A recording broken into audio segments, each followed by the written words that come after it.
Oh man, do I love food.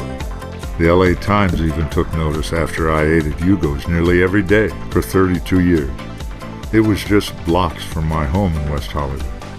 And now I've moved to the motion picture and television fund here in Woodland Hills, and my obsession for good meals continue to simmer.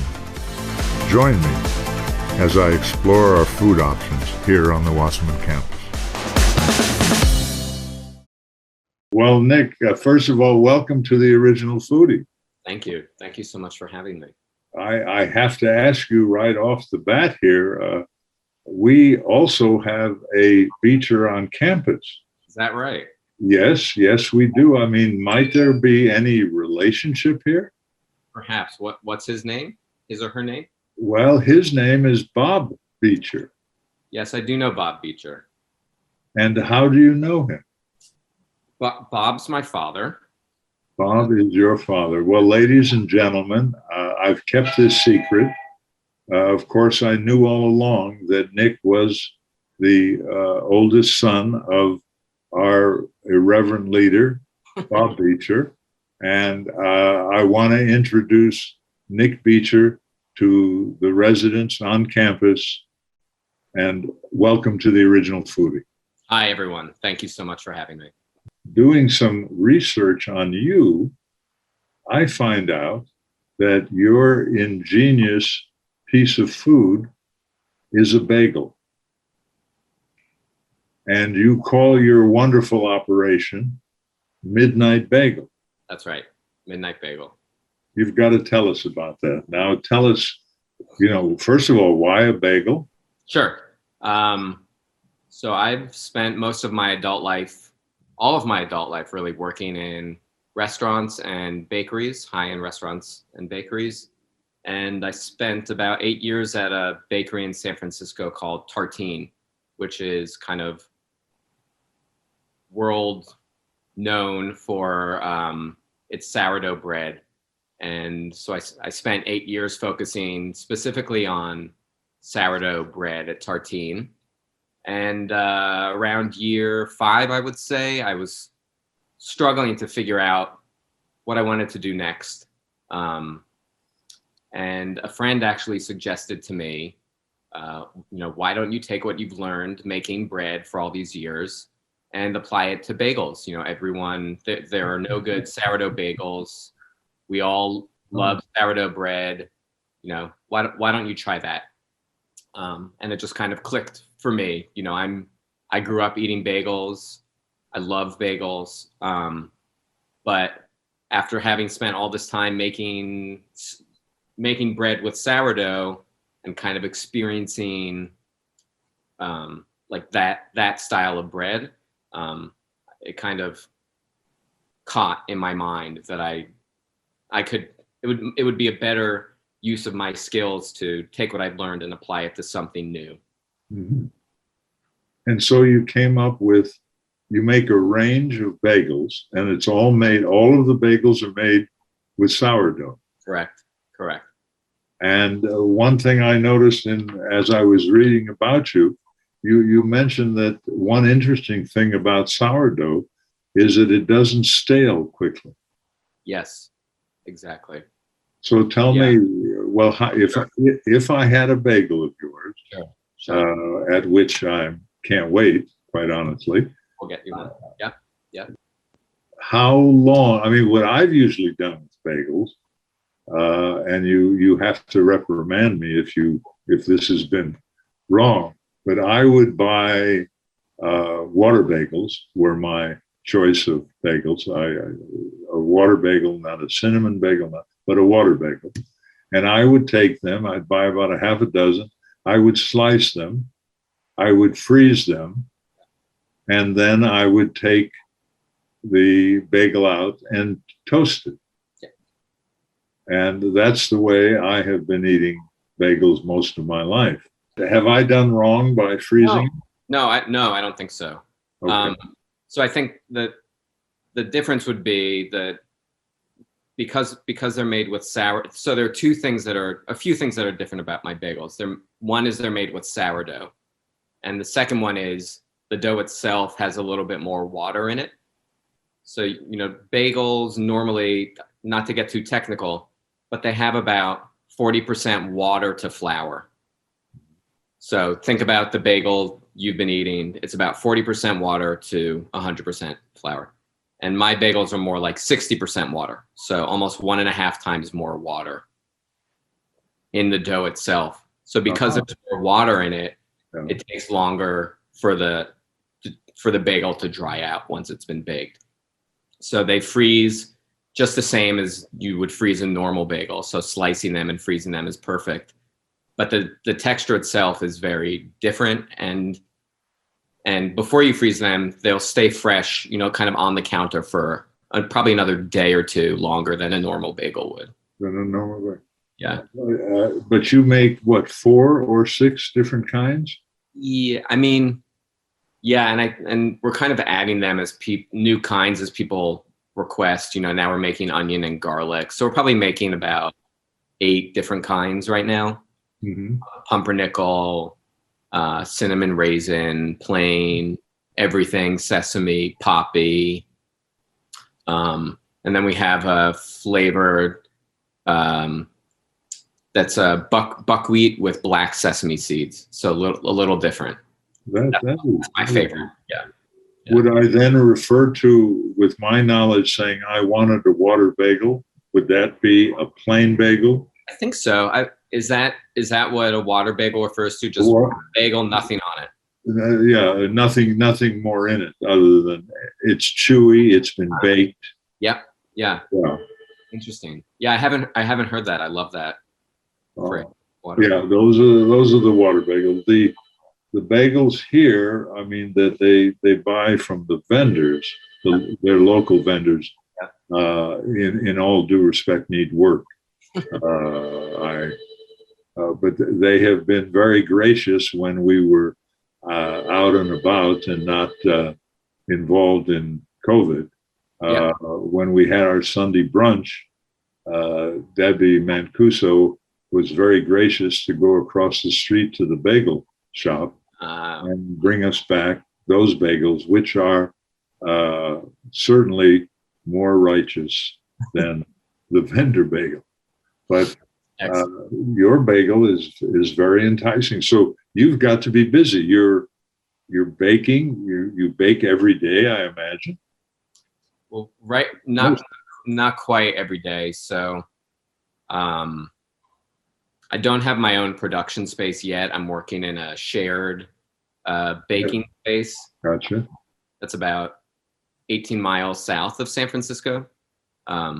So we're baking. We're really only baking 2 times a week right now, but that's keeping us very busy. We were just mentioned in the New York Times about 3.5 weeks ago. I saw that in this very controversial article about, who has the best bagels? Is it California? Is it New York? So the fact that we were mentioned in that article has just driven so many people to our bagels. So it's gotten very busy very quickly. And yes, well, I saw that on television. I saw that it was part of the news where the guy was eating a New York bagel and was just astonished that it's no longer the best bagel in the country. Very controversial. Yeah. No, that's very exciting because I know with my adventures when I was going to New York, again, I would ask for a water bagel and I would get their water bagel, but it was different. And that may have... So where did you grow up? Kind of what is your, Mine is West LA. Let's say West LA. Yes. And your background, I mean, not only the fact that you worked for that tartan, but you've also you have been across the pond. Have you not spent some time in Paris? That's right. I spent about 1.5 years in Italy and France, and most of that time was spent in kind of working in different regions around Italy, and I spent 3 months working at a Michelin 3-star restaurant in Paris as well. No bagels, no good bagels in Italy. No. Nothing. No. I can't imagine. I remember years ago in 1969 when I was in Israel Mm. trying to find a bagel. And no, it's the American deli or Jewish deli as we know it is a creation of our own on this side of the ocean. Yeah, absolutely. And yeah, but you found a niche and you've been able to do it. You have a staff of how many? Right now, about 3 full-time and 3 part-time. That's So, really good. yeah, that will grow soon, probably. Sure. And so you deliver? So right now we do home delivery once a week. We sell at a few cafes that are owned by friends of mine in San Francisco. And then we sell at the Ferry Building Farmers Market on Saturdays. My family used to drive up to San Francisco every year around Christmas time, and we'd spend the last week and a half of the year in San Francisco with my godfather. We'd always go to the Ferry Building. It was like a main draw for us. We would go there and eat, sample all the fruit, sample all the bread. So it's pretty cool for me to be at that particular farmers market in San Francisco. And I just feel like, I grew up in West LA, and I have family in New York. I have family in Philadelphia, and kind of my childhood memories of bagels. I remember going to visit my dad's parents in Philadelphia when I was probably 10. And, it was kind of my first experience of my grandparents' generation and kind of that world. Great uncles, great aunts were all there, and the cousins were all there. And, I just remember very distinctly the spread, was the pickled herring, which I'd never had before. I remember, so that night it was the bagels, it was the smoked fish, the pickled herring. And I remember the order, for some reason, the bakery had left out the knish. Oh. So I remember driving in the car with my dad and my uncle, like probably around 9 p.m. to go and pick up the knish that had been left out. So my kind of memories are like East Coast bagels. But I guess East Coast and West LA, I think the bagels in LA are just as good as East Coast bagels. I think the bagels I grew up eating are pretty good. But San Francisco just has this kind of history of San Francisco Bay Area of just kind of taking different food items and just kind of tweaking them a little and kind of pushing them forward a little. I think about like Chez Panisse in Berkeley, where the kind of, eat local food movement started, or, Tartine, where the kind of artisan bread movement kind of started. I just think San Francisco has this great environment where no one's really competing with each other. It's just kind of this incredible community collaboration. Everyone is doing their own little thing, and you have all these incredible creative people and bakers and cooks especially. So that's kind of why I decided to do it in San Francisco versus, say, New York, where I feel like you have this, like, the burden of history on you, like everyone in New York, it's all about, what we've been doing for the past 100 years with bagels. Whereas I guess being on the West Coast, you have the freedom to kind of do your own thing, I guess. I guess that's why people move to the West Coast from the East Coast. Sure. So that's kind of been my approach with bagels. And I also think people on the West Coast and, up and down the West Coast are just more open to new ideas, new things. Yeah. Sure. Well, San Francisco has been known as a very good eating town. Yes, absolutely. Yes. Now, let me ask you about this market that you are in. Am I to compare? Do you know our downtown LA where we have the Grand Central Market? Are you familiar with that? Definitely. Which is a milieu of all sorts of different kinds. Would this be the kind of similar setup? Yes and no. So the ferry building, in the actual building itself, No. there are permanent retail vendors that are set up just like the Grand Central Market. Right. And those vendors are, like Heath Ceramics and Blue Bottle Coffee, and kind of there's a Sur La Table, so kind of larger companies. And then on Tuesdays, Thursdays, and Saturdays, on the kind of around the perimeter of the building, you have like the Santa Monica Farmers Market, so fruit vendors. I got it. Okay. Yeah. All yeah. right. And it's like it's the ferry building's right on the bay, so it's pretty picturesque. You get to sit there and eat your food, and the ferries are coming and going. Well, that's very nice. Yeah. No, that is worth a journey up north. It's great. Yeah, it's great. No, that's excellent.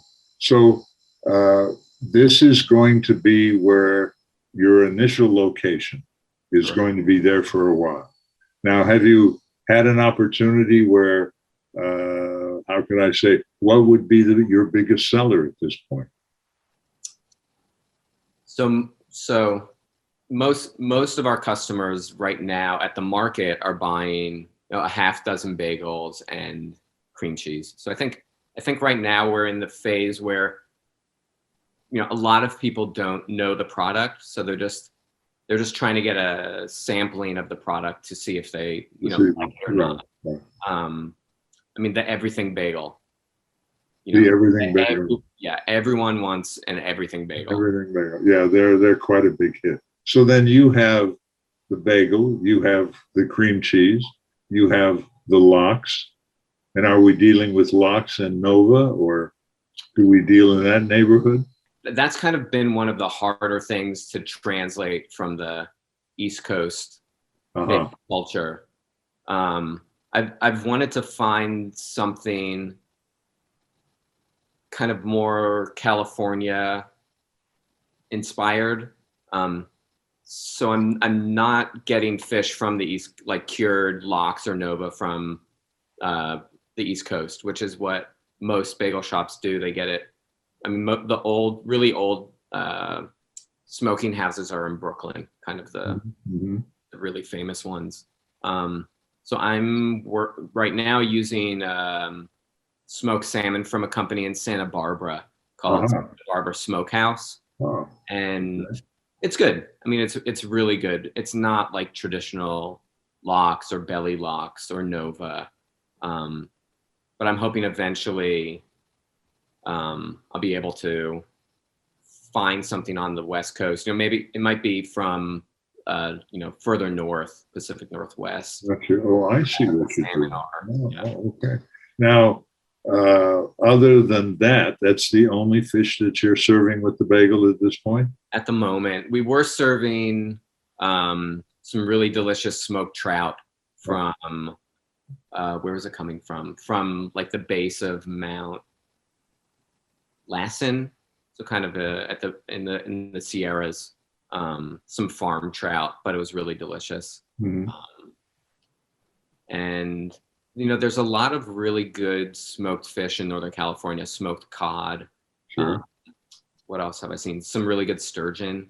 But right now I just kind of have to keep things simple, and the sliced salmon is kind of the easiest thing right now. But eventually I'd like to open it up a little bit. I see. No. Well, you seem to be doing a good job. I mean, there's a lot of noise up there about your place. There's a lot of space in the newspapers. Yes. And that's I take my hat off to you. I think that's wonderful. Thank you. So do you also have, Nick, do you have coffee? Not at the moment, no. Not at the moment. Don't have coffee. So do we have, I'm trying to think of the other condiments that cucumbers, capers, onions. Yep. Cucumbers, capers, pickled onions, dill, smoked salmon, cream cheese. But it's not right. So the farmer's market is, I have this kind of 10 by 10 space to work with. So at the market, at least right now, it's pretty bare bones. You know, eventually eventually when I have my own space, there will be room for the full 9 yards. Well, you must be getting some very interesting comments.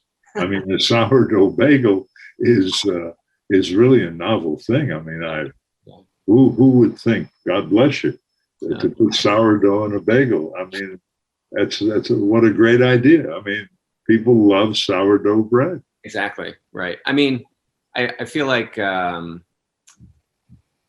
not to like divide people into camps, but I feel like mainly West Coast people don't really blink. They just look at it and say, "Oh, you know, that's interesting. No, I'll try one." I mean, most of the blowback has come from New Yorkers saying, you know, a bagel is this thing that we do here, and anything outside of that is, you know, just not a bagel. So, Just not a bagel. No, you'll get that, but no. Tell me something. What's the price range here? So a single bagel sells for $3, and a bagel sandwich is right now it's around $11 for a smoked salmon sandwich. $3 for a bagel. Well, no, that is. But from what you put into it in a sourdough bagel, I mean, I would without question, that would be very interesting. Your mother's a pretty good baker. She's an incredible baker. She does a number with the mandel bread and my entire life, you know, she's just been busy baking. You know, for the holidays growing up, I'm going to date myself, relatively, I guess. Date her, I guess. When we were growing up, she'd have her Rolodex, not Rolodex. She'd have this thick binder with all of her handwritten addresses for all, you know, it seemed like for everyone she had ever known. And around the end of October, she would, you know, it would go onto the counter and she'd sit there and start calling everyone and checking their address. So are you still, you know, you're still at ... And towards the middle of November, end of November, she would start baking her fruitcake, this California fruitcake that the recipe she got from a neighbor of ours in Mill Valley. And, you know, for a month and a half straight, it would just be fruitcake. I mean, it was like she was running a bakery out of, and you know, she would just send them to these people she had known. So I think she's kind of the best example of, you know, like just baking and feeding people you love in this really generous way. She's a very generous lady. It runs in the family. Well, I think you're well on your way to a whole new offer in the bagel world. I mean, there's no bagel that's anywhere near that. Thank you. I hope you're right. Nick, I just want to thank you, and thank you so much for taking the time. And I would like to sign off, if I may, with my usual thank you, Nick, till we eat again. Love it. Thank you, Phil. Incredible. Thank you so much. Sure. Bye. Bye-bye.